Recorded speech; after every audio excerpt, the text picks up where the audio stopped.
خوێندکارە لە ئێران ئەم ڕۆژە وە بیرهێنەرەوەی دەیان ساڵ خەباتی بێپسانەوەی خوێندکاران لە ئێران لە دژی دوو ڕژیمی پاشایەتی و کۆماری ئیسلامیە. ئەم ساڵ ئەو ڕۆژە هاوکاتە لەگەڵ بەڕێوەچوونی شۆڕشێکی سیاسی بەرین بۆ ڕزگارکردنی کۆمەڵانی خەڵکی ئێران لە چنگمەینەتیەکانی ڕژیمێکی کۆنەپەرست، دیکتاتۆر و سەرکوتگەر. بزوتنەوەی خوێندکارانی ئێران کۆڵەکەیەکی بەهێزی ئەم شۆڕشەیە. خوێندکارانی زانکۆکانی کوردستان بە سەهمی خۆیان هەر لە سەرەتاوە دەور و پێشەنگایەتیان لەم شۆڕشەدا بینی و ئێستاش بێڕاوەستان لە پێناو ئامانجەکانیاندا خەبات دەکەن. سیاسەتی کوشت و بڕ و گرتن و زیندان تا ئێستا نەیتوانیوە ئامانجی دژە ئینسانیەکانی ئەو ڕژیمە بەدی بێنێت و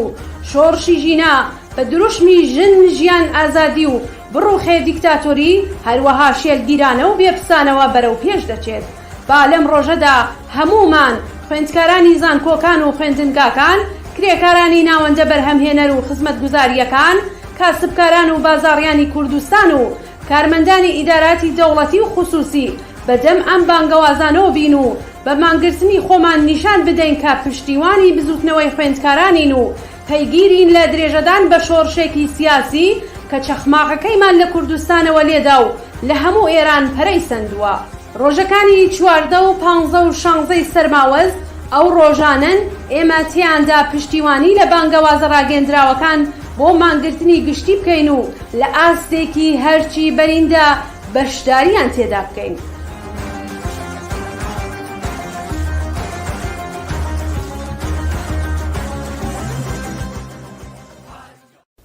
خەڵکی ئازادیخوازی کوردستان 16 مانگی سەرماوەز ڕۆژی خوێندکارە لە ئێران. ئەم ڕۆژە وە بیرهێنەرەوەی دەیان ساڵ خەباتی بێپسانەوەی خوێندکاران لە ئێران لە دژی دوو ڕژیمی پاشایەتی و کۆماری ئیسلامیە. ئەم ساڵ ئەو ڕۆژە هاوکاتە لەگەڵ بەڕێوەچوون.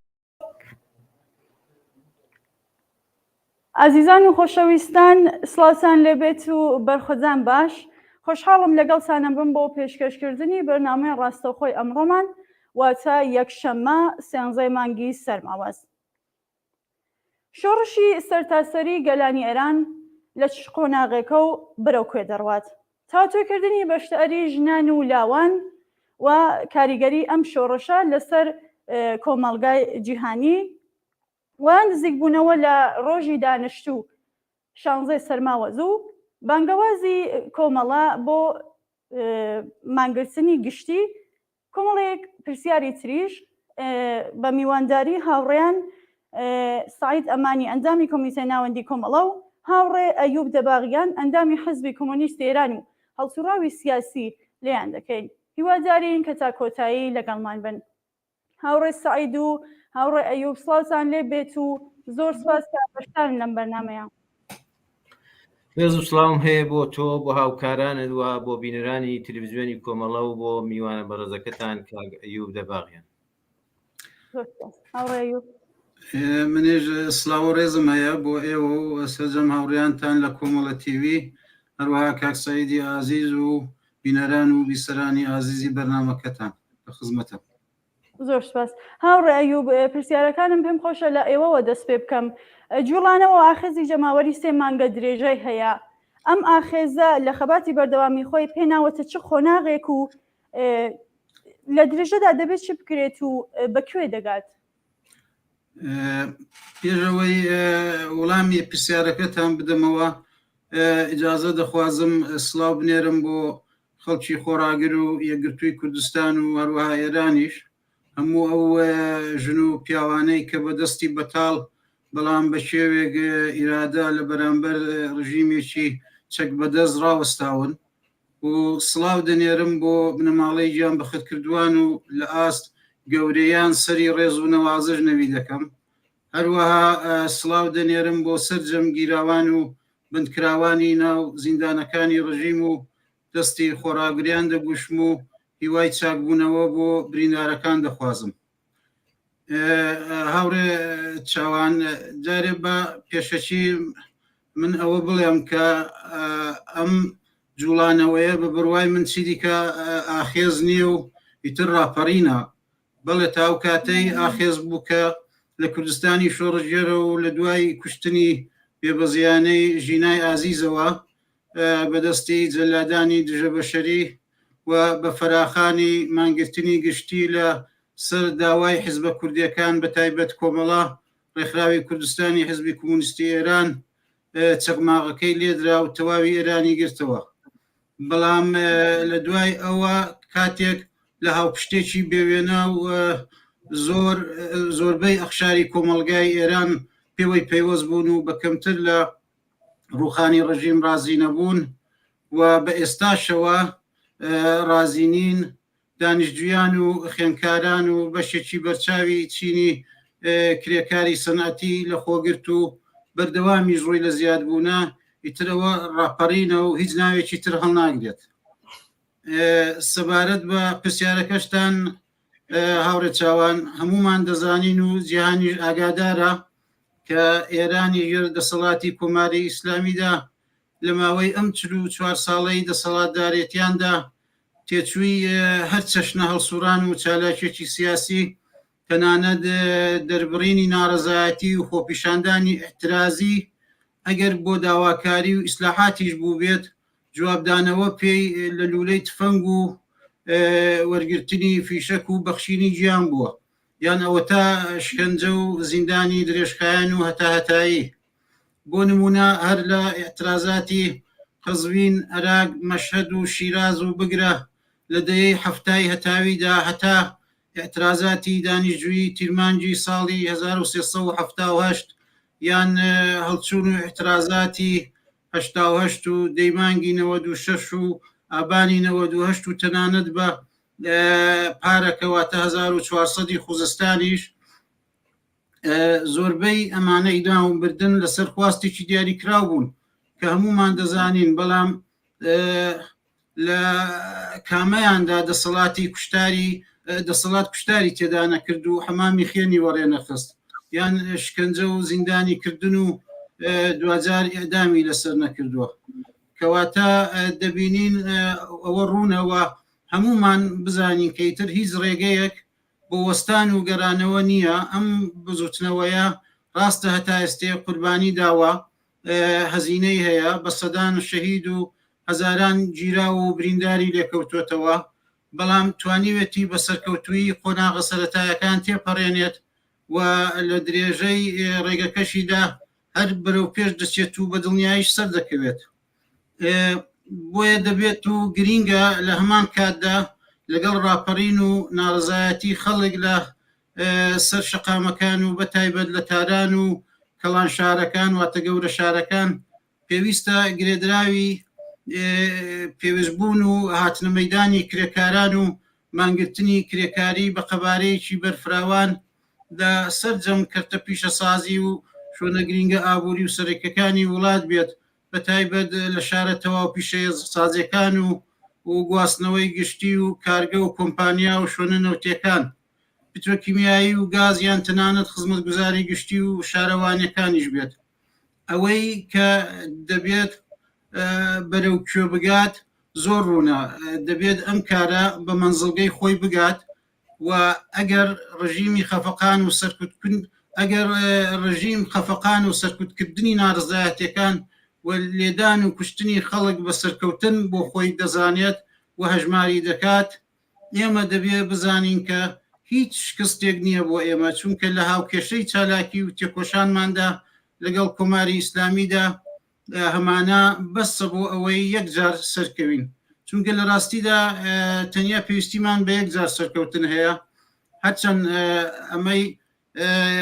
ئێمەی جەماوەری ئێران و کوردستان هەتا ئێستا شکستمان نێناوە، هەموو ئەوەی کە لە ئێستادا بە هاوپشتی و لە شەقامی شارەکان لە مانگرتن و دەربڕینی ئێعتراز و ناڕزایەتیمان شعاردان و نووسینیان لەسەر دیوارەکان و شوێنەگشتیەکان ڕاوەستانمان بەدەستی بەتاڵ، بەڵام بە چێوێک لە ئیرادە و خۆراگری لە ئاست دوژمنی تاددان مسلح فڕێدانی لەچکی ئیجباری و ڕەتکردنەوەی یاسا و ڕێسای کۆنە پەرستانەیان و ڕەتکردنەوەی پیاوسەرلاری ئەوانە وە زۆرێکی دیکەش هەمویان ئەو سەرکەوتنانن کە بەرەو پێشمان دەبات و لە نەتیجەدا دەمانگەێنێتە سەرکەوتنە گەورەکە کە هەمومان خوازیاری. بەڵێ هاوڕێ ساید با پرسیاریش لە ئێوە بکەم پرسیارەکەی من هەر هاوشێوەی پرسیارەکەی هاوڕێ ئەیوب دەباغیانە بەڵام بەم شێوەیە لەوانەیشە زۆر کرابێت بەڵام شۆڕشێکی لەم قۆناغەدا لە ئارادایە بۆچی وەک شۆڕشێکی ژنانە پێناسە دەکرێت ئەم شۆڕشە ئێوەش پێمان بڵێن خەریکە بەرەو کوێ جەڕوات زۆر چون دەزانن زۆرینەی بەشدار لەم ئاخێزە ژنان و لاوان و خوێندکاران بەشدار بوون لە ناویە جیا لە مەسئلەی حجاب و خەفەقان و سەرکوتێک کە ئەکرێن بەخوازیاری لابردنی ئەم حکوومەت و هیچ پاشگەز نەبوون ئێوە ئەم تایبەتمەندی بەشداری ئەم چینەی کۆمەلگا لە چی ئابینن؟ هاوڕێ چاوان هەروەک لە قسەکانی هاوڕێ ئەیوبیش داهات دیارە ئەم ئاخێز و ڕاپەڕینە کە دەستی پێکرد ئێستا ئێمە وەک شۆڕش ناوی دەبین شۆڕش مانای خۆی هەیە دەیەوێت ئاڵوگۆڕێکی ڕیشەیی لە کۆمەلگادا بەدیبێنێت و ئەم شۆڕشش کێمە دەبین ئێستا لە ناوەرۆکدا ئەوە دەنوێنێ کە بە ئیسلاحات و بە هێندێک ڕیفۆرمی سەرەتایی لە ژیان و لە ئاستی کۆمەلگادا ڕازی نییە بۆیە هەموو سنوورەکانی ئیسلاحخوازەکانی تێپەڕاندووە هەموو ئەو شتانەی کە وەکو ڕیفۆرم داوا دەکرا لە پێشدا ئێستامانەی هەموو تێپەڕاندووەوە دەستی بردووە بۆ بابەتە ڕیشەیەکان وەکو خوازیاری ڕووخانی ڕژیمی دەسەڵاتدارە لە ئێران خوازیاری ئاڵوگۆڕی ڕیشەیە لە ژیانی کۆمەلگادا لە ئاستی کۆمەلگادا ئەوەی کە ئەم ئاخێزە بۆ بە شویاب ئەم شۆڕشە بۆ بە شۆڕشی ژن ناسراوە ئێمە دەزانین کە لە ماوەی چواردەیەی ڕابردووی دەسەڵاتی کۆماری ئیسلامیدا ئەوە ژنانی کۆمەلگای ئێران بوون کە زۆرترین زوڵم و زۆریان لەسەر بووە زۆر ینی لە سەرەتای هاتنە سەرکاری کۆماری ئیسلامیەوە هێرشێکی کە کۆماری ئیسلامی دەستی پێکرد دوای ئەوەی کە ڕێکخراوە چەپ و ڕادیکاڵەکانی سەرکوت کرد هێرش دیان لەگەڵ ئەویشدایە هاوشانی ئەوە هێرشی کردە سەر مافەکانی ژنان چون بەشێکی گەورەی کۆمەلگا کە لە سەردەمی قیامی ساڵی 1950دا بەشداریەکی بەرچاویان بوو لە کۆمەلگادا و خوازیاری دەستەبەربوونی مافەکانیان بوون و تا ڕادەیەکیش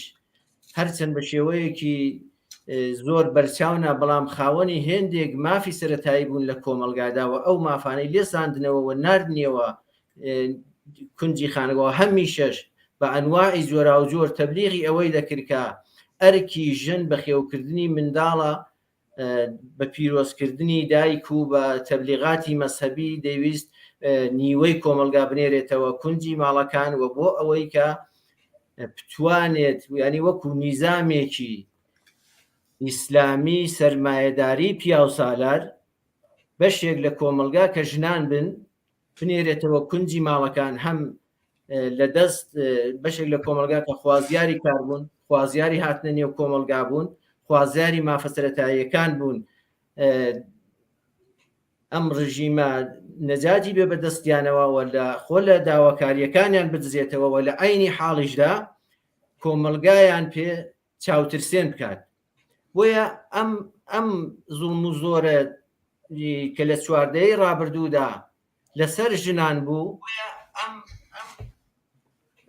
ئەوە بوو بۆ باعیسەوەی کە ژنان لە ماوەی ئەم چەند ساڵەدا بەردەوام بە شێوەیەکی هەرچەند شاراوە یا بە شێوەیەکی زۆر بەرچاو ناکە بڵێن بزوتنەوەیەکی عەزیم لە ئاستی کۆمەلگادا وەڕێبخەن بەرەنگاری ئەم زوڵم و زۆریە بوونەوە و لەگەڵ ڕژیمی دەسەڵاتدار لە ئێراندا کەوتنە بەربەرەکانێ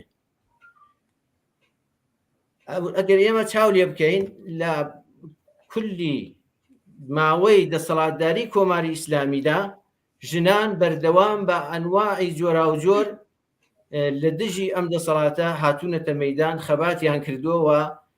ویستویانە مافە سەرەتاییەکانیان بەدەست بێنن بۆیە وەختێک ڕووداوێکی وەکو کوژرانی ژینە لە ئاستی کۆمەلگادا ڕووەدا بەهانەیەک دەست دەکەوێت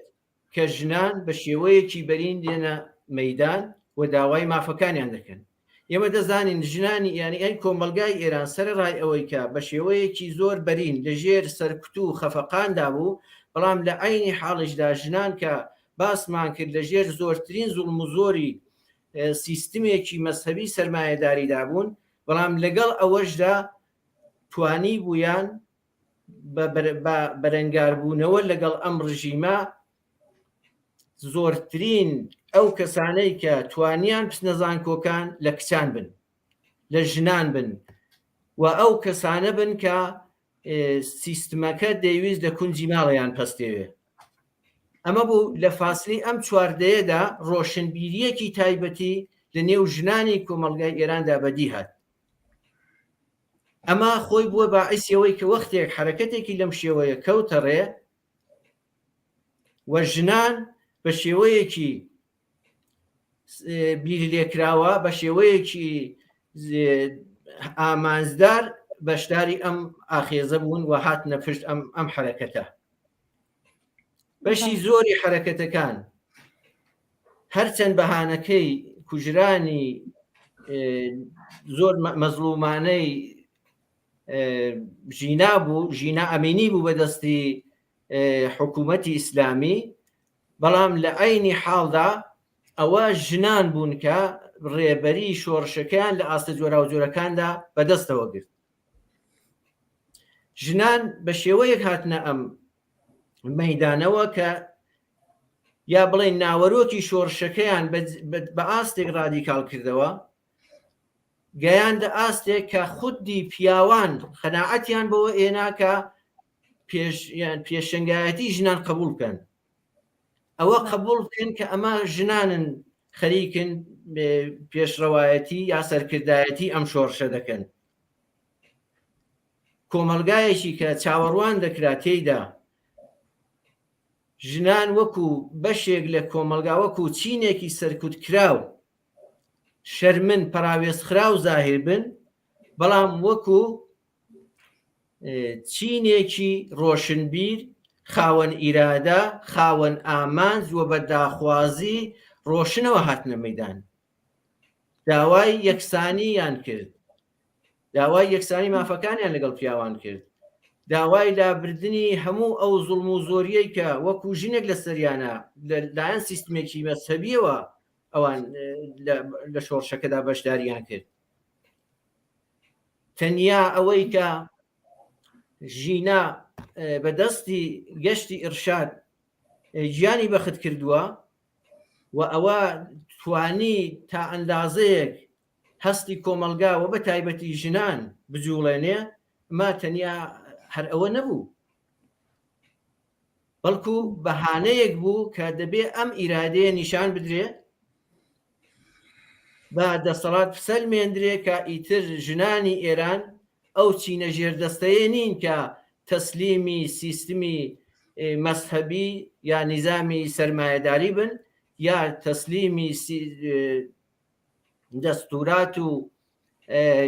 یاسا و ڕێساکانی سیستمێکی ئیسلامی پیاوسالار بن. ئەمان ئێستا ئیرادەیان هەیە. بەشی زۆری ژنانی ئێران ینی بەشی زۆری کەسانێکە لە ئەزدان کۆکان فارق و تەحسیل بوون ژنان بوون و ئەمەش خۆی سەرمایەیەکی عەزیمی ڕۆشنبیری بوو لە کۆمەلگادا کە توانی تەسیل لەسەر ئەم بزوتنەوەیەدانێ. چون ئێمە دەزانین بەشی زۆری بزوتنەوەکە لە لاوان و خوێندکاران و کچانی گەنج پێکاتوە، کوڕانی گەنج پێکاتوە. کەیفێکی کە یا بڵێن توێژێکی کە تا ئێستا لە فاصلەی ئەم چواردەیەی دەسەڵاتداری کۆماری ئیسلامیدا وەکو فەرزکەین کەسانێکە لە دەیەکانی فەرزکەین دوای قیامی ساڵی 57 لەگەڵ کۆماری ئیسلامی کەوتن بەربەرەکانیەوە، ئەمانە چینێک بوون کە ئەم دەورانیان تەجروبە نەکردبوو. ئەمان ترسێکی ئەو تۆیان لە بەنیسبەتی دەسەڵات لە وجوددا نەبوو، هەرچەند ڕژیم حەولیدا بوو بە شێوەیەکی سیستماتیک بە بەسیط سازی و پێی وابوو ئەم چینەکە لە کۆمەلگادا پەروەردە دەکات دەست پەروەردەی خۆی دەبنوە بە ئارخەیانیەوە دەتوانێت درێژە بە دەسەڵاتەکەی بداوتووە نەیارانی پێشتری سەرکوت کردووە بەڵام ئەم تەیفە کە هاتنە مەیدان ئەوە دەرکەوت کە لە کۆمەلگای ئێراندا سەرەڕای هەموو حەول و دەولێکی ڕژیمی کۆماری ئیسلامی کە دابووی بۆ ئەوەی کە ئەم گەنجانە ئەم خوێندکارانە کاتە کەسانێکی گوێ لە مست و پەیڕەوی سیاسەتەکانی بەڵام بینیمان ئەمانە متەمەڕدین کەسەکان بوون ئەو کەسانە بوون کە سەرپێچیان کرد لە بەرابەر ئەم ڕژیمەداوە تا ئێستاش ڕێبەری ئەم شۆڕشە دەکەن بۆیە ئەم شۆڕشە ئێستا شۆڕشێکە بە داخوازی ڕادیکاڵەوە شۆڕشێکە کە دەیەوێت سیستمی زاڵ بەسەر ئێراندا ئاوەژوو کاتەوە کۆماری ئیسلامی بڕوخێنێت و لە عینی حاڵیشدا خوازیاری ئازادی و بەرابەریە بۆ هەموو چین و توێژەکانی کۆمەلگا نەکارژین و پیاو لەگەڵ ئەوەی کە ئێمە دەڵێن بەشی زۆری ئەم ئاخێزە گەنجان و بە تایبەتی ژنانن بەڵام لە عینی حاڵیشدا حرەکەتەکە جۆرێک بوو تۆ دەتوانین لە چەند زاویەی کەشەوە مەسەلە باسی بکەیت فەرزکەین ئەم ئاخێزە توانی یەکگرتوویەکی زۆر عەزیم لە ئاستی کۆمەلگادا بەدیبێنێت توانی ئەو هەموو ئەو گومانانەی بە نیسبەت یا ئەو تەبلیغاتە شومەی بەرامبەر بە شۆڕش یا بزوتنەوەی شۆڕش گێڕانی خەڵکی کورد کرابوو بەرامبەر بە کەمەنەتەوەیەکان کرابوو بەرامبەر بە کەمایەتیە مەسەبیەکان کرابوو یا فەرزکەین هەر ئەوەی کە بە نیسبەت بزوتنەوەی خەڵکی کوردەوە مەسەلەی تەزیە تەڵەبی یا بەرحاڵ بە شێوەی جۆرا و جۆر تاوان بەردەکرا بەم جوان ئەمانەی هەموو سڕیەوە و یەکگرتوویی و هاوسۆزیەکی بەرینی لە ئاستی کۆمەلگای ئێراندا بە نیسبەتی داخوازی کەمەنەتەوەیەکانی وەکو کورد و بەلوچ و باقی کەمەنەتەوەیەکانی دیکە لە ئاستی ئێراندا بەدیهێنا یعنی ئەم یەکگرتوویە بووە باعیسیەوەی کە لە ئاستی کۆمەلگادا بزوتنەوەکە یەکدەستر بێتەوە و هەموو خەڵک لە ئاستی سەرتاسەری ئێراندا خۆیان بە هاوبەشی ئەو داخوازیانێ بزانن کە کەمەنەتەوەیەکانی بوویانە کە ژنان بوویانە کە لاوانی بێکار بوویانە. بڵێ زۆر سپاس هاوڕێ سعید با بڕۆینەوە لای هاوڕێ ئەیوب هاوڕێ ئەیوب ئێمە دیمان کە لە چەند ڕۆژی ڕابردوودا ڕئیسی سەردانی شاری سنەی کردووە لەلایەن دەستوپەیوەندیەکانی خۆی و کۆمەڵێک بەکرێگیرا و پێشوازی لێکرا ئەم سەفەرە لەم قۆناغەدا بۆچی دەگەڕێتەوە ئامانجی ڕئیسی لەم سەفەرەی چێ بوو باسی ئەو ڕەفراندۆمەشمان بۆ بکەن کە مەلاکان دەرخاستی ڕەفراندۆمیان کرد بوو زیاتر لەبارەی ئەمەیشە بۆمان تۆزەح بدەن. بەڵێ هاوڕێ چاوان وەک شارەت پێکرد و بینیمان لە دەی سەرماوەز ڕئیسی جەلادی دەی شەستی هەتاوی و بەتایبەت ساڵی 1970 کە تێیدا یەکێک لە ئەندامانی هەیەتی مەرگ بوو بۆ قەتڵ عامی هەزاران بگرە دەیان هەزار ئینسانی بێتاوان و لە ئێستێشدا هەر یەکێکە لە سەرانی جنایەتکاری کوشتار و سەرکوبی ئەم دەورەیەی سەرهەڵدان و ڕاپەڕینی گەلانی کوردستان و ئێران زۆر بێشەرمانە لە ژێر تەدابیرێکی توندی ئەمنیەتی هاتە کوردستان و مشەخەسەن شاری سنەی مەکۆی شۆڕژ سنەی سووری بەخێن ئاڵا و ئاودێرکرا و ئاودێراوی گەنجان کچان و کوڕانی شۆڕژێری شارەکە و لەلایەن دەست و پەیوەندەکانیان و کۆمەڵێک مەلای کۆنەپەرست و پارێزەری ئرتجاع و یاسا و ڕێسای دژە مرۆڤایەتی هەروەها کۆمەڵێک جاش و خۆفرۆشی شارەکە پێشوازی لێکرا و لە هندێک شوێنی شاری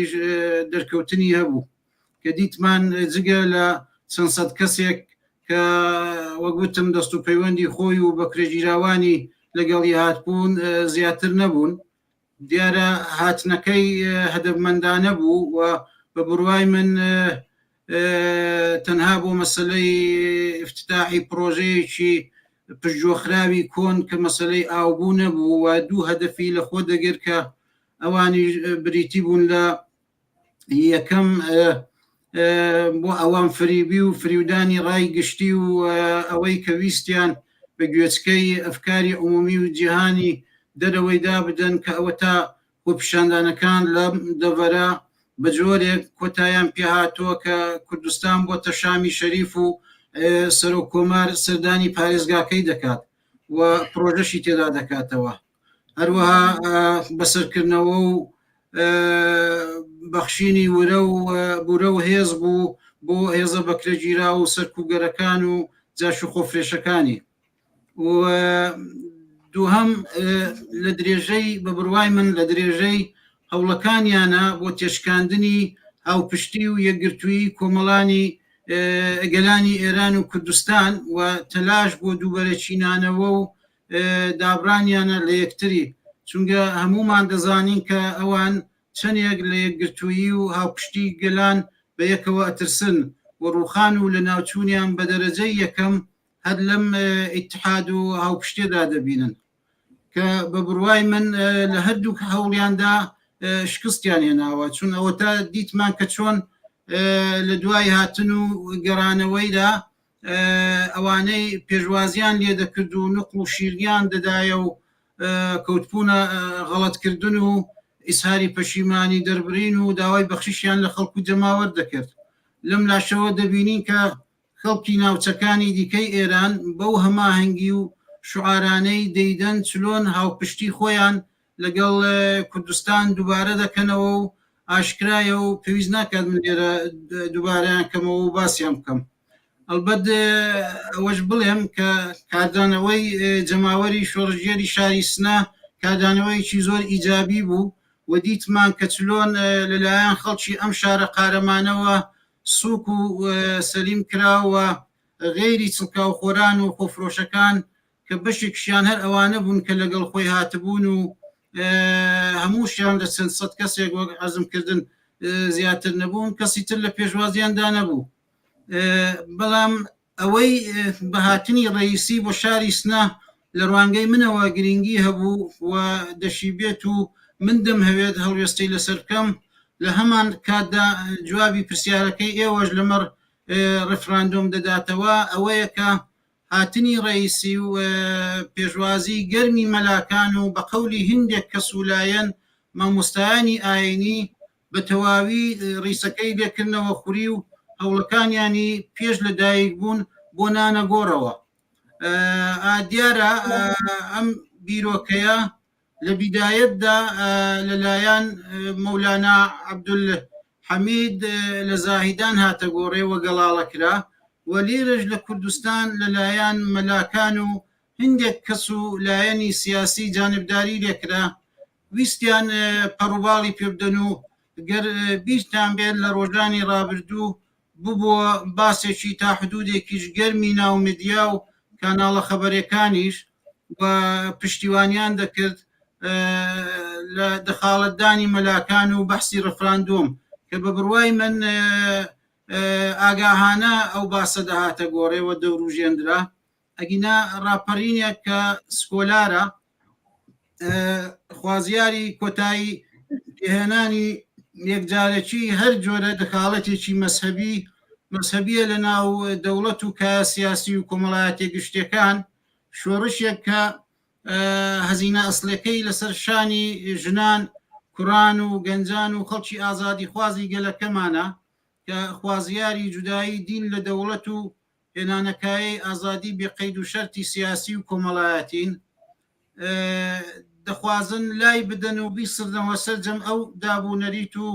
یاسا و ڕێسانەی کە ڕەوتی مەسهەبی و ئیسلامی بە سەرۆکایەتی مەلا و ئاخۆند سەپاندوێتی بەسەر کۆمەلگا و 43 ساڵە کۆمەلگای پێدەچەوسێندرێتەوە، ژنانی پێسەنگسار دەکرێت و دەیان کاتە کۆیلەی پیاوسالاری، کچانی مناڵ و ژێرتەمەنی بلوغی پێبەشوو دەدرێت و دەیان کاتە ئامرازی شەهوەدرانی پیاوانی چاوچنۆک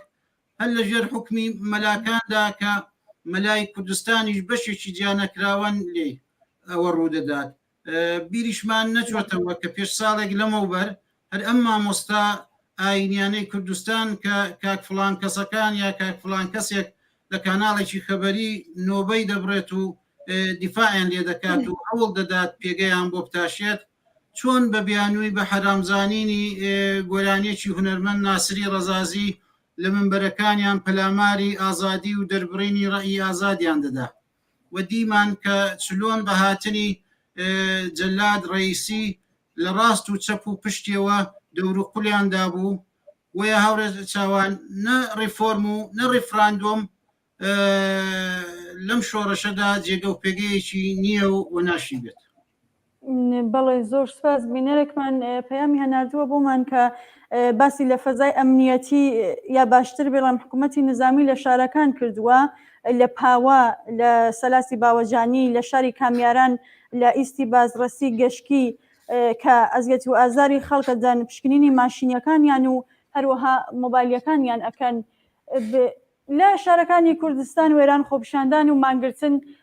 بەردەوامە ڤیددیۆکان دەبینین و هەروەها لە سەطحی جیهانێشدا ئەبینین کە بۆ پشتیوانی لە خەڵکی ئێران هەموو ڕۆژێ و بە مناسبەتگەلێک خاص خەڵک کۆ ئەبنەوە و ناڕزایەتی و خۆپشاندان ئەکەن داوا لە هاوڕێیانی بەخشی کۆنتترۆڵەکەم ئەو ڤیددیۆیانەیە کە بەدەستمان گەیشتۆ بمان بڵاو بکەنەوە دینەوە سەر پرسیارەکانمان. نیروی نظامی زنگی سپاه همکنون معابد از ترس فراخان اومدن. امشو معابد تاریخ 13 آذر معابد شقانیشون نکرد.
جارێکی تر سڵاوتان لێبێت و سواس کە بینەرمانن. هاوڕێ سەعید با بڕۆینەوە سەر پرسیارەکان لە ئێوەکەم وەکو پێش کلیپەکان وتم وەدیمان ڕۆژانە لە دەرەوەی وڵات خۆپشاندان لە حمایت لەگەڵ مردمی ئێران بەڕێوە ئەشێت. تایبەتمەندی ئەم شۆڕشە چیەوە لە سەتحی دنیادا ئاوا پشتیوانی لێ دەکرێت یا پێشوازی؟ تایبەتمەندیەکانی ئەم شۆڕشە دەکرێت لە زۆر ڕوانگەوە باسی بکەین و تا ئێستاش باس کراوە. کوتمان شۆڕشێکە بە پانتایی هەموو کۆمەلگا،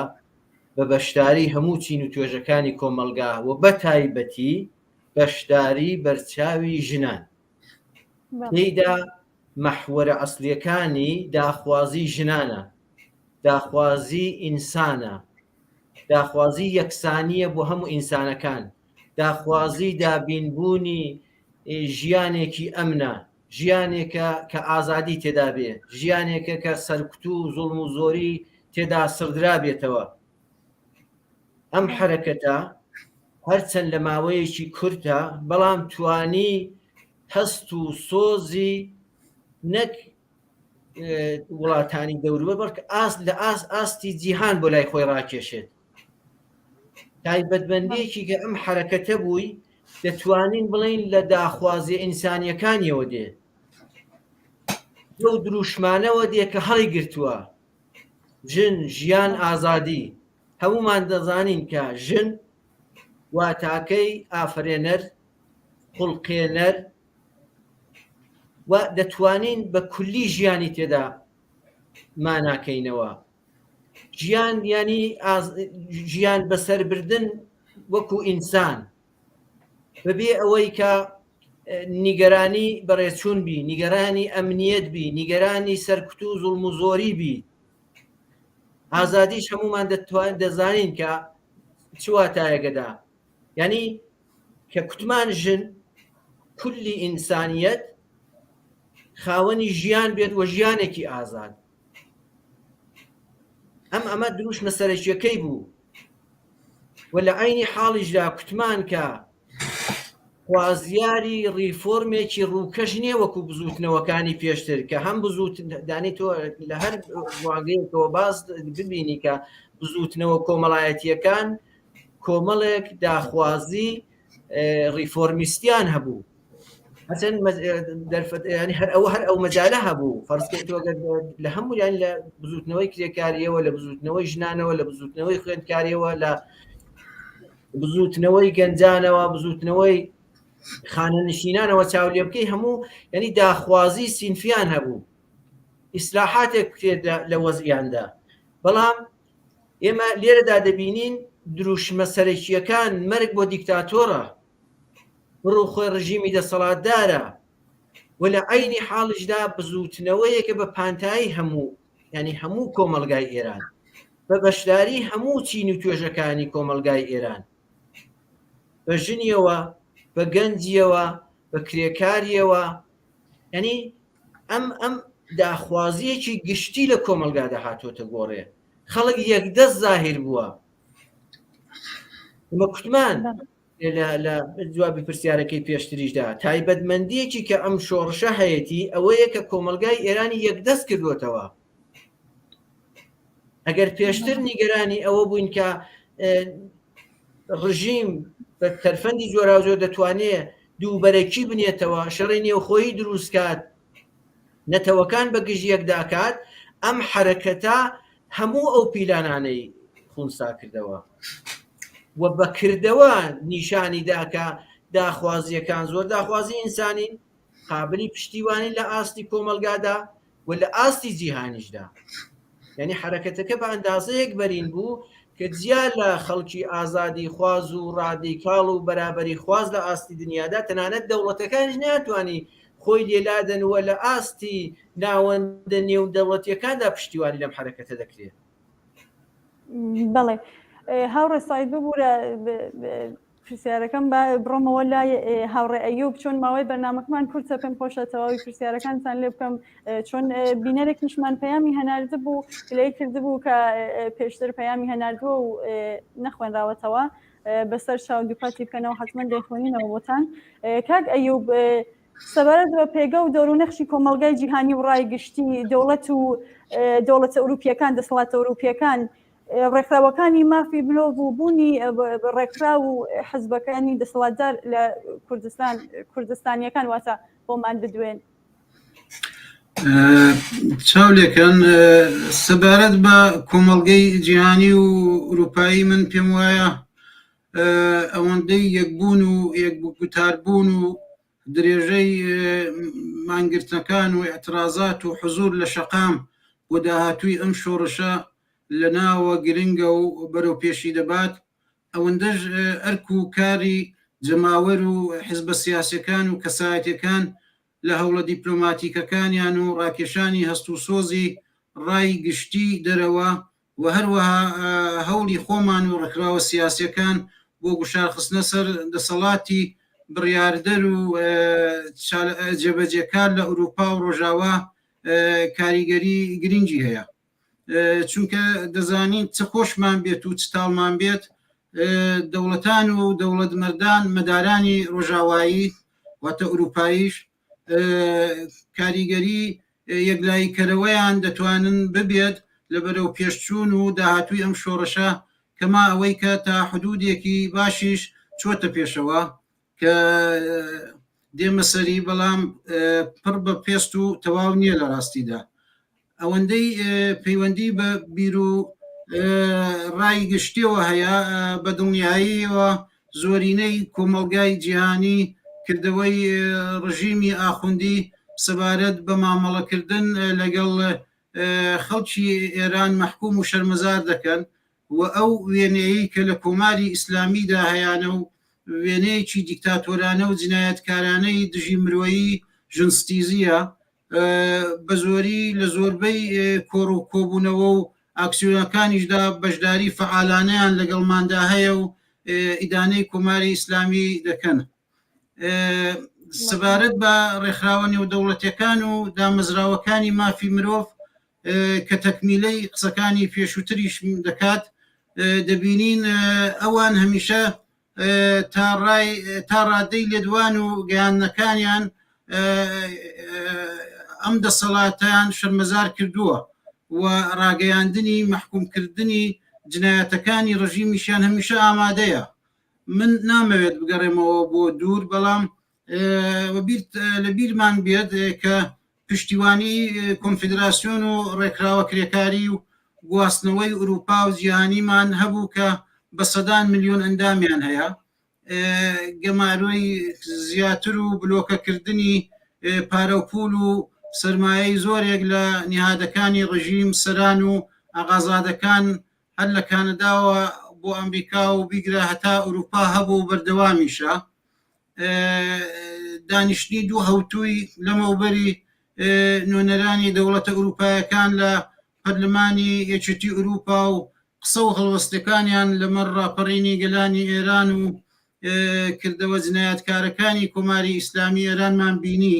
کە بە کۆی دەنگ ئەم ڕژیمان مەحکوم دەکرد و زۆر بەشیان هاوڕابوون و پیان وابوو کۆماری ئیسلامی نوێنەری شەرعی گەلانی ئێران نییە پێویستە سوپای پاسداران زیاد بکەن لە لیستی ترۆر تەنانەت هندێکیان دەیان کوت کە پێویستە باڵێزەکانمان لە ئێران وەگەڕێنین بیان چێشینەوە و دیپلۆماتکارە بەناو دیپلۆماتکارە ئێرانەکان لە یەکێتی ئوروپا دەربکەین و باڵێزخانەکانیشیان دابخەین داواکاریەک کە گەلی ئەوە هەر ئەو داواکاریشە کە گەلی ئێران و ئێمەی جەماوەری دیاسپۆراش هەمیشە وتومانەوە هەمان بۆ داوامان کردووە دەیجا دوابەدەی کۆبوونەوەی نوێنەرانی وڵاتان لە پەرلەمانی ئوروپا دیتمان دانیشتنی ئەنجومەنی مافی مرۆڤینەتەوە یەکگرتوەکانی لێکەوتەوە پاش دوو ڕۆژ کە بینیمان 25 وڵات دەنگیان بە پێکهێنانی لیژنەیەکی نێودەوڵەتی بۆ دۆزینەوەی ڕاستیەکان سەبارەت بە پێشێرکاریەکانی مافی مرۆڤ لە ئێراندا و تەنها 6 وڵات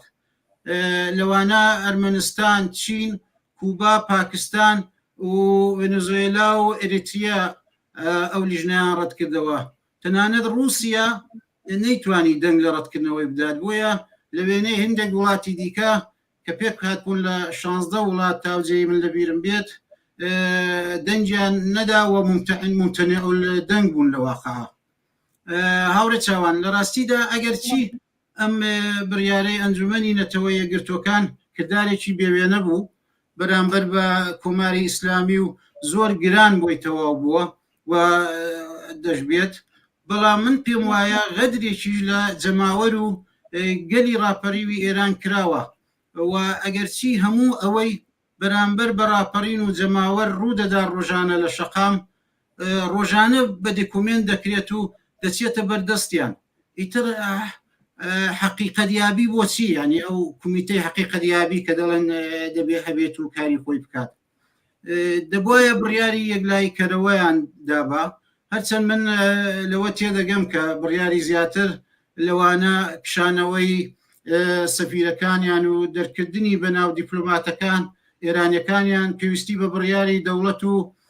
دەوڵەت مەدارانی ئوروپا و ڕۆژاوا هەیە کە دەبیعەتەن ئەوان لە چاوی بەرژەوەندی و مەساڵحی سیاسی و ئابووری خۆیان لە بابەتەکە دەڕوانن و ئەگەر گوێتان لە قسەکانی ماکرۆن دەکوبوونەوەی جیبیست بوو بێ کەەوە بزانم 2 پێش بوو دەبینین کە ئەم بەڕێزە سەرەرای ئەوەی کە زۆری لە سەر و جوێلاکی ڕژیم و کردەوە سەرکوردێرەکانیدا، بەڵام لە کۆتایی قسەکانی جاوتیشی هێشتاش ئیمکانی دانیشتن و گفتوگۆ لەگەڵ ئێران هەیە. و بەڵام سەبارەت بە ئێرانیانەی لە ئوروپا دەژین، ئاوایە کە لە ئوروپا و وڵاتانی ڕۆژاوایی دانیشتوانی بەڕێزسەڵک ئێرانی هەمیشە بەسەر دوو بەرەدا دابەش دەبن. گروپی یەکەم یاخود گروپێکیان ئەوانن هەمیشە پێگەیان دیێرەیە و پێکشیان لە ئێرانە با بڵێن پێەکەی تریان لە ئێرانە کە من ناوم لێ ناون ئیدراک بگیرانی ئوروپا و یارانە بگیرانی ئێران. لەوەها دۆخێکدا سروشتیە بۆ ئەم گروپە کە لە نێوان ڕێپێوان و ئاکسیۆنە احترازەکاندا بەشداری نەکەن و دوورە پەرێز بن یاخود لە پشتیوانی بۆ گەلی ئێران دەرنەکەون. ئەلبەت ئەوە دەبێ ئەوەش بڵێم پێویست ناکات وا بیر بکەینەوە کە چونگە بەشداری ناکەن هەمویان حکوومەتی ئیسلامی ئێرانیان دەبێت یا سەر بەوانن. نەخێر ئەسڵن بۆ شێوەیە نییە. دیارە هەندێکیان سەر بە ڕژیم هەن بەڵام نە هەمویان. و دەستەی دووهەم کە لەواقع مەدی نەزەری ئێمەشە و ئەوان پشتیوانی لە ڕاپەڕین و جەماوەری ناوخۆ دەکەن ئەوانن کە چالاکی سیاسی و مەدەنی بوون یان ساڵانێک لە ڕیزەکانی ڕێکخراوە سیاسەکاندا چالاک بوون و ئەم قشرە لە جەماوەر هەمیشە و لە هەموو کات و ساتێک هاوشان و هاوپشتی گەلانی ئێران و کوردستان بوونەوە بەردەوام پشتیوانیان لە بزوتنەوە و ناڕزایەتەکانی گەلەکەیان لە ئێران و کوردستان کردووە و هاوشانی حزب و ڕێکخراوە سیاسەکانیان کە کۆمەڵە و حزبی کۆمۆنیستیش یەک لەو حیزبانە بووە کە هەمیشە خۆیان و ئەندامەکانیان زۆر بەرپرسانە هەڵسوکەوتیان کردو و حزوریان هەبووە هەمیشە لە سەحنەدا. با ئەم نوکتێژ لە کۆتاییە بڵێم کە تا حزوری ئێمە گەورەتر و یەکگرتووتر بێت بەبێ گوێدانە جیاوازیە فکری و سیاسەکانمان زیاتر دەتوانین قورساییمان هەبێت بەرامبەر ڕای و بڕیاری جلهێزەکانی ڕۆژاوا و ئوروپا لە ئەو بڕیارانەی کە دەبێت لە پەیوەندی لەگەڵ ئێران و گوشارەکانیان بۆ سەر کۆماری ئیسلامی بیدەن و بە بۆچوونی من بۆ ئەوەی لە ئەگەری تەسمیمگیریاندا جارێکی دیکە نەمانگەڕێنەوە بۆ ساڵی 1357 گرنگە بزانین و ینی ئەوان بزان و ببیسن ئەم میلەتە چی دەوێت تاکو بەو پێ بڕیاری یەکلاکەرەوە بدەن. بەڵێ زۆر سپاس هاوڕێ هاوڕێ سعید بابێمەوە لای ئێوە لە ڕۆژی دانیشتوو واتە 16 سەرماواز نزیکە بینەوە و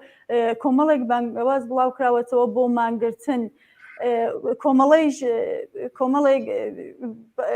بانگەوازی داوە کە بۆ مانگرتنی گشتی لە سەراسەری مانگرتنێکی سەراسەری خوێندکاران داوایانەوە کردووە کە ڕۆژی 16 سەرماوەز بە گەرم و گوڕی بەڕێوە بچێتدا چەند گرنگە وەڵامی ئەرێنی بەم بانگەوازە بدرێتەوە و چ چاوەڕوانیەک لە بزوستنەوە کۆمەڵایەتیەکان دەکرێت لەم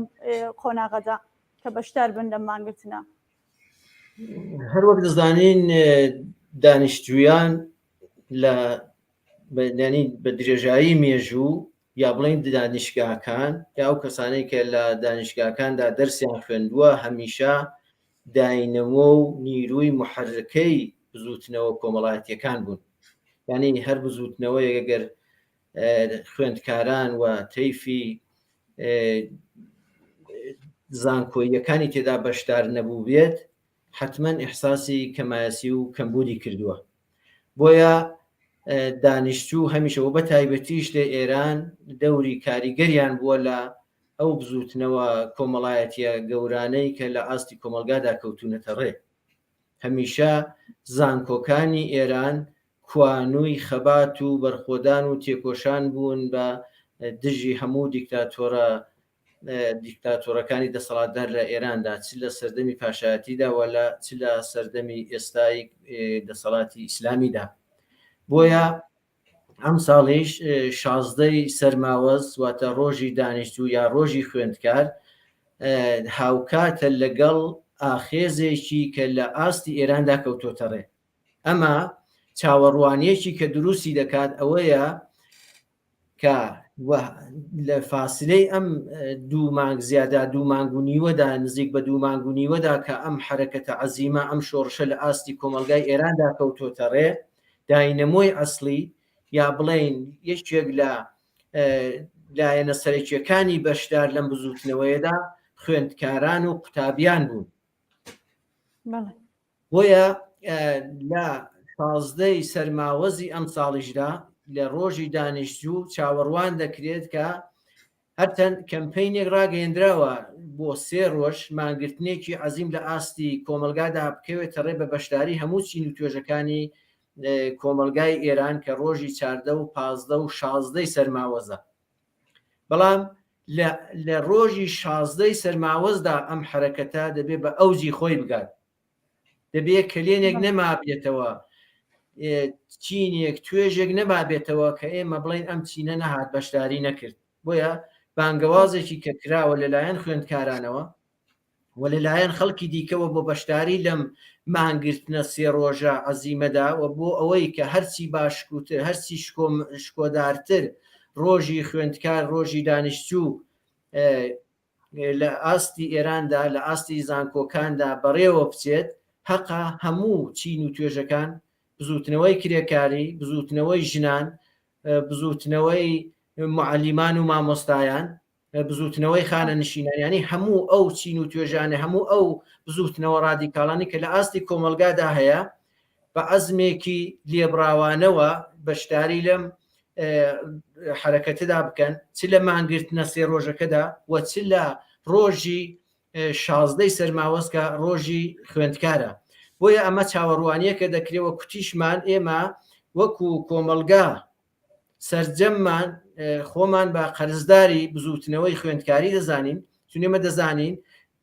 لە ئاست ئێستاگە چاوی لێ بکەین لە ئاستی سەرەوەی هەموو بزوتنەوە کۆمەڵایەتیەکاندا ئەو کەسانە بوونەتە ڕاهبەری ئەحزاب، بوونەتە ڕاهبەری حرەکەتە ڕادیکاڵ و شۆڕژێرانەکان کە لە ئاستی زانکۆکاندا پەروەردە بوون. سەرەتای چالاکی سیاسیان لە زانکۆکانەوە دەست پێ کردووە. بۆیە ئێستاش ئێمە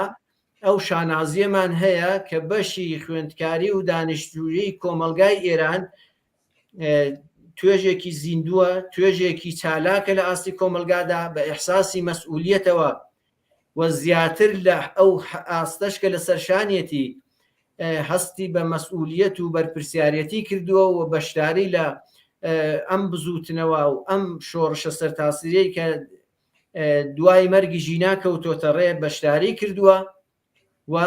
حەقا لەو ڕۆژەشدا هەموو چین و توێژەکانی کۆمەلگای ئێران بەشداری بکەن لە ڕێوڕسمەکانی ڕۆژی خوێندکار 16 سەرماوەز و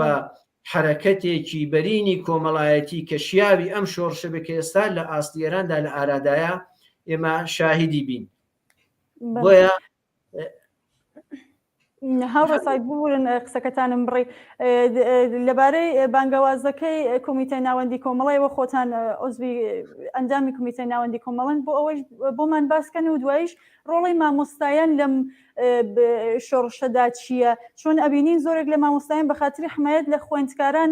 کاتێکە هێرش دەکرا سەر زانکۆکان و خوێندنکەکان دەست بەسەر ئازار ئەدران ئەشکەنجە دران ئێستای زۆرێکیان دەست بەسەرن ڕۆڵی مامۆستایان چییە؟ داچەند پشتیوانی مامۆستایان لە خوێندکاران لە واتە بەرچاوە و مهمە؟ بە نسبەتی بانگەوازەکەی کۆمەڵەوە دیارە کۆمەڵەش بۆ پشتیوانیکردن لەم حرەکەتە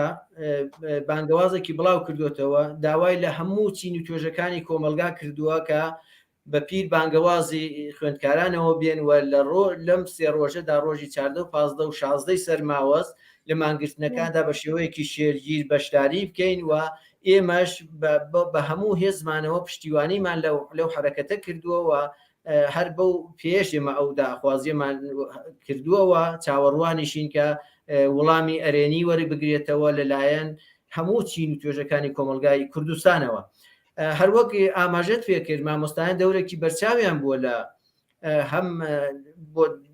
داواکردنی داخوازی سنفیەکانی خۆیان هەم بۆ پشتیوانیکردن لە بزوتنەوەی کرێکاری لە بزوتنەوە ڕادیکاڵە کۆمەڵایەتیەکان لە مافی ژنان و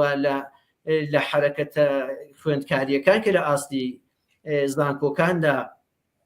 لە ئارادا بوون. بەڵام با لێرەدا وەکو سوکە گلەییەک لە خودی مامۆستایانی زانکۆکان بکەین ئەلەم حرەکەتەدا ئەوەندەی کە خوێندکاران بەشدار بوون بەرچاو بوون ئەحساسی بەرپرسیارەتیان کردووە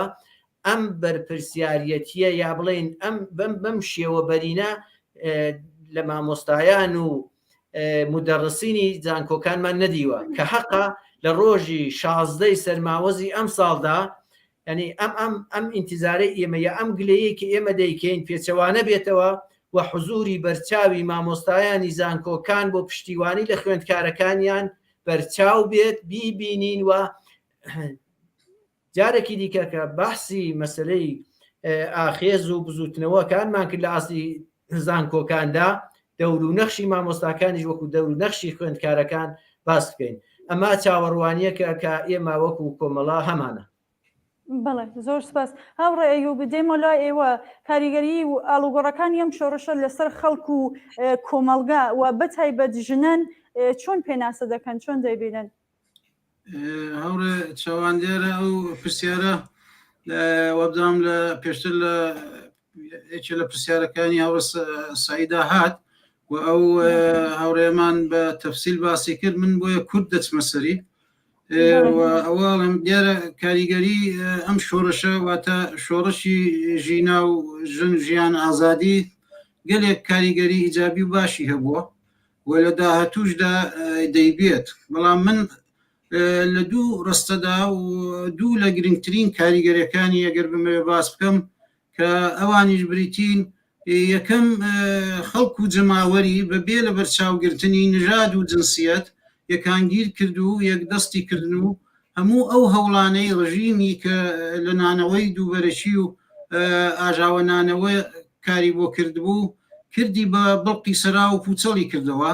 پاشەکشەی باشی بە ڕژیم کردووە ئەمە بەم واتایی کە کۆمەڵگای دوو جەمسەری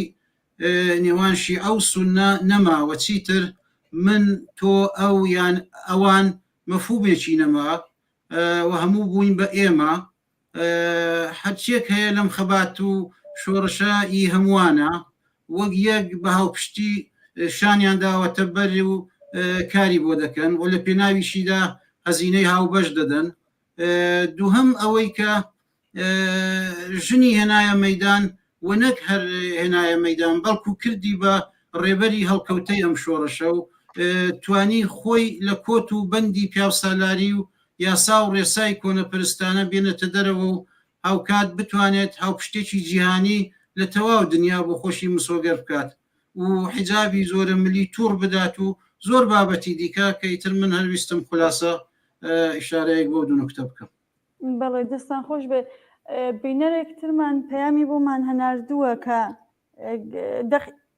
دەقی پەیامەکەی وایە کە خۆی نردووە خوێنمەوە گەشتی ئێرشاد لا ئەوەن بەڵام هیچ کە باوەڕی پێناکەین تازە ئەگەر بە قەڵ خۆیان ئەم ئیسلاحاتە بێ یا ئەنجامیان ئێمە گەرەکمان نییە ینی نامان ئەوەی و ئێمە هەدەفمان ئەوەسە ئەم وڵاگەلە لە حکوومەت لا بچن. بڵێ بەحسی لێوە کرا بوو هاوڕێ سعیدبان پرسیارە لێوە بکەم دادستانی کولی کشور جعفر منتەزری وتویەتی کە گەشتی ئێرشاد لا بریێت پێشتر وەکو خۆیان گوتبوویاندا 15 ڕۆژی ئایندە مەسەلەی حجاب لە ئاستی ئێرانە حەل ئەەکەین. ئەمە چۆن لێک ئەدەنەوە ئەم قسە و ئەم ڕفتارێ ڕژیم چۆن بە قەڵی خەڵک لە شوێنێکی ترەوە و بەناوێکی ترەوە دووبارە سەر هەڵاتداتەوە ئێوە قسەتان لەبارەی ئەم مۆزوعەوە چییە؟ زۆر باسکراوە کە کتومانە ئەم شۆڕشە تا ئێستا دەستکەوتی بووە و ئەو دەستکەوتانش قابلی وەرگرتنەوە نین، یعنی یەکێک لەو دەستکەوتانە هەر دەتوانین ئاماژە بەمە بکەین. ئەمە مەسلەی هەڵوەشاندنەوەی حجابی ئیزباری ئێستا ئیتر لە دەست ڕژیمدا نەماوە، لە دەست دادستانی ڕژیمدا نەماوە. ئەمە ڕژیم ئێستا بەسەریدا سەپاوە بە شێوەیەکی ئوتوماتیکی لەژێر گوشاری ئەم شۆڕشە سەراسەری کە لە ئێراندا کەوتۆتە ڕێ مەسلەی حیجاب مەسلەی گەشتی ئیرشاد و حیجابی ئیزباری هەڵوەشاوەتەوە. بە عەمەلی ئێمە دەیبینین ئێستا لە ئاستی کۆمەلگادا شتێک بە نێوی حیجابی ئیزباری نەماوە، گەشتی ئیرشاد حزوری نەماوە. وەیە ئەمە ئێستا ئەمە لەو دەستکەوتانن کە قابلی وەرگرتنەوە نین. ڕژیم بەو شێوەی پێشوویدی مەگەر ئەوەی کە ئەم حرەکەتە شکست بخوات کە دوور لە چاوەڕوانیە و هەمووشمان لەسەر ئەو باوەڕین کە بە ڕووخانی کۆماری ئیسلامی کۆتایی دێت. بەڵام تا ئێستاشی کە چاو لێ بکەین ئەمە بەشێکە لەو دەستکەوتانەی کە ئەم ئاخێزە ئەم شۆڕشە بەدەستی هێناوە، مەسەلەی لابردنی حجابی ئیزباری، مەسەلەی تێکەوە پێچانی گەشتی ئیرشاد ئێستا هەمووی لە قاڵبی هێندێک هێزی سەرکوتگەردا زاهر دەبن. بۆیە مەسەلەی گەشتی ئیرشاد و هەڵی دەوەشێنەوە یا هەڵی ناوەشێنەوە مە شتێکە ڕەنگە خودی ڕژیم بۆ ئەوان فریبی ژێستێکی پێوە بگرێت مەجبورە هەڵی وەشێنێتەوە لای بات. و من پێشبینی ئەوەش دەکەم کە تازە مەسەلەی حجابی ئیزباری ڕەنگە نێنێتەوە گۆڕی، بەڵام ئەمانە هەموو ینی هەردووکیان دەچنە ئەو چوارچێوەیە کە ئێمە وەکو دەستکەوتی ئەم شۆڕشە باسی دەکەین. خەڵک ترسی لە ڕژیم شکاوە، مەسەلەی حجابی ئیزباری ئێستا هیچ ژنێک خۆی بە مولزەم نازانێت ڕعایەتی بکات، زۆر بە ئازادانە دەتوانێت بە خیابانەکاندا بڕوات و دەبینین ژنان زۆر بەڕاحەتی سەرپۆشەکانیان لا دەدەن و گەشتێکی ینی هێزێکی نابینی بەنێوی گەشتی ئیرشاد. بۆیە ئەمانە بە شێوەیەکی ئۆتۆماتیک تا ئێرە لا چوون خۆیان. بۆیە گرنگێکی وای نییە، بەڵام ڕەنگە ئەوان فریبی پێوە بکات دەبێ ئێمە موازبی ئەوە بین کە ئەمە وەکو ریفۆرمێ وەکو بەشێک لە پاشەکشەی ڕژیم نەتوانێت چاوی کۆمەلگای پێ بەستێت و فریوکاری پێوە بکات. بەڵێ بەداخۆماوەی بەرنامەکە مەجالمان ناداتی کە زیاتر پرسیارکەین. هاوڕێ ئەیوب ئێوە دواخستان ڕوو بە خەڵک و یا شتێکە لە تولی بەرنامەکە شارستان پێ نەکردوێ فەرمۆن. بڵێ ڕاستەکەی لەم کۆتاقسەمە ئەمەوێ ئاماژە بە ڕاستێک بکەم کە ئەویش ئەوەیە کە دەسەڵات و دەوڵەت نە بە تەنیا بە ئێمەی کوردیان بەلوچ دەڕوخێت و نە بە تەنیا ئەچی ئێمەشە لە ڕاستیدا. بۆیە دەبێت بۆ کۆتایی هێنان و تێپەڕاندنی کۆماری ئیسلامی ئێران ئەوە بزانین کە تەنیا بە ناڕزایەتی دەربرین و هاتن بۆ گۆڕەپانی شقامەکانی کوردستان و بەلوچستان یان شارەکانی ئەو پارێزگایانە ناتوانین کاری ڕژیم تەواو بکەین و بیرۆخێنین. بە دڵنیایەوە ڕاستە کە دەتوانین گورزی کوشندەی لێ بدەین و ڕژیم تا ئاستی ئفلیس بوون ببین، بەڵام بۆ ئەوەی یەک جار و بۆ هەمیشە فاتحای ڕژیمی مرۆڤ کوژی دژە ئازادی ئاخوندی بخێنین و لە گۆڕی بنین دەبێت تاران بکەینە ئامانج، چونگە داگیرکردنی تاران بە مانای شکاندنی بربڕەکانی پشتی ڕژیم و کۆتایی هێنان بە کۆماری ئیسلامی دێت. هەر بۆیە چلم سێ ڕۆژانەی کە کەکسایدی ژاماژەی پێکردواتە 14 و 15 و 16 ئازەر کە کە بانگەوازی سەرتاسەری دراوە بۆ مانگرتن و خۆپیشاندان وەک ئاماژەشتان پێدا کۆمەڵش بانگەوازی بۆ کردووە و چ لە ڕۆژانی دواییدا تا دەگەینە ئامانجەکەمان پێویستە زۆرترین وزە و قورسایی بخەینە سەر تاران و بە حزورمان لە شەقام و ئەنجامدانی خۆپیشاندانی ملیۆنی جەماوەر لە تاران کۆتا هەناسەکانی ڕژیم بستێنین و کۆتایی بە تەمەنی نەگریسی پڕ لە تاوانی بهێنین و زۆر پێویستی شەکە ڕێککەوتن و تەوافقی پێشوەختەمان هەبێت بۆ ئەوەی کە لە داهاتووی ئێراندا وەکو کەمینە دەستمان بە بەتاڵی لە هەمبانەکە نەیەتەوە دەرێ. بەڵێ زۆر سپاس. هاوڕێ سعید ئێوە دووە قسەتان ڕوو بە خەڵک چییە؟ بەڕاستی من دەمەوێت دیسان هەر بسمەوە سەر مەسەلەی ئەو بانگەوازانەی کراوە بۆ ڕۆژی 16 سەرماوەز. من داخوازیم لە خەڵک لە هەموو چینی توێژەکانی کۆمەلگا بە پیر بانگەوازی خوێندکاران توێژە جۆرا و جۆرەکان و بەتایبەتی ئەحزاب و ئۆپسن و لەوانەشدا بە پیر بانگەوازەکەی کۆمەڵەوە بە گەرم و گوڕی لەو سێ ڕۆژەدا هەم لە مانگرتنەکاندا بەشداری بکەن و هەم لە ڕێوڕسمەکان لەو ڕێوڕسمانەدا کە بە بۆنەی ڕۆژی خوێندکارەوە لە زانکۆکان یا لە ئاستی شارەکاندا وەڕێ دەخرێت. ئێمە چاوەڕوانی ئەوەین کە بە گەرموگوڕی جوابی ئەم بانگەوازانە بدرێتەوە و شاهیدی حزورێکی بەرچاو چوەکو مانگرتنێکی گشتی سەرتاسەری لە ئاستی کوردستانداوە کە ئێستا ئێمە ڕوو بە خەڵکی کوردستان قسە دەکەین و لە ئاستی ئێرانیشدا ببین و بەشداریکردن لە ڕێوڕسمەکانی کە بە بۆنەی ڕۆژی خوێندکارەوە دەگیرێت کە هەمووی دەچێتە قاڵبی ئەم شۆڕشەوە کە ئێستا لە ئاستی ئێراندا لە ئارادایە و هەروەکو سەرمایەک بۆ ئەوە چاو لێ دەکرێت و دەتوانێت جۆشدەری حرەکەتەکانی دواتری دوای 16 سەرماوەز و ئەوانە بێت. قسەیەکی دیکە. زۆر سپاس بۆ بەشداریتان هاوڕێ ئەیوب دەباغیان و هاوڕێ سعید ئەمانی. زۆر سپاس دەستان خۆش. زۆر سپاس. بەڵێ ئازیزان و بینەران زۆر سپاس کە تا ئێستا بینەرمان بوون تا لە بەرنامەیەکی دیکەدا بە یەک دەگەینەوە ماڵەوە بە هیوای سەرکەوتن.